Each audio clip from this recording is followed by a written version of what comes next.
আমি ওই ব্যক্তিকে জান্নাতের আঙ্গিনায় একটা ঘরের গ্যারান্টি দেই যে ব্যক্তি তর্ক করার সময় নিজে হক এটা জেনেও সে তর্ক থামিয়ে দেয়। অনেক সময় হয় না, অনেকে পায়ে পাড়া দিয়ে ঝগড়া করতে আসে, এরকম আসে না নাই?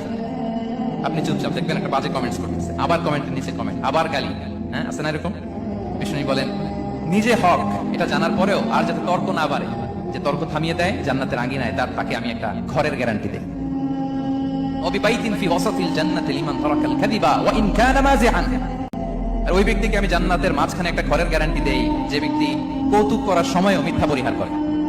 করতেছে কৌতুক, ফান করতেছে, আর ইজ কিডিং, ফান করে, কৌতুক করে, কিন্তু কৌতুকের সময়ও সে মিথ্যা বলে না। এই স্বভাব যাদের, তাদেরকে আমি জান্নাতের মাঝ বরাবর একটা ঘরের গ্যারান্টি দেই। এরপর বিষ্ণু কি বলে দেখেন, তিনি বলেন ওয়াবিবাইতিন ফি আ'লাল জান্নাতি লিমান হাসানা খুলুকাহু।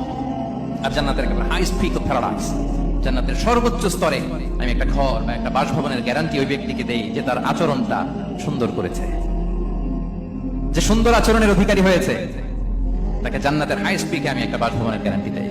তাহলে বলেন তো আমাদের আচরণটা সুন্দর করার দরকার আছে না নাই? এটা খুব ছোটখাটো একটা আমল, তাই না? কথা বলেন দক্ষিণ কোরিয়া প্রবাসী ভাইরা, আওয়াজ করে বলেন এটা কি ছোট আমল? দেখলে সালাম দিব, সুন্দরভাবে কথা বলবো, ভালো উইশ করব, হ্যাঁ, হিংসা জিঘাংসা অহংকার থেকে মুক্ত থাকবো, খিটখিটে মেজাজের হব না, অলওয়েজ স্মাইলিং ফেস থাকবে আমার, হৃদ্যতাপূর্ণ আচরণ। এই কাজটা কি ছোট আমল? আওয়াজ করে বলেন এই আমলটা কি ছোট না বড়?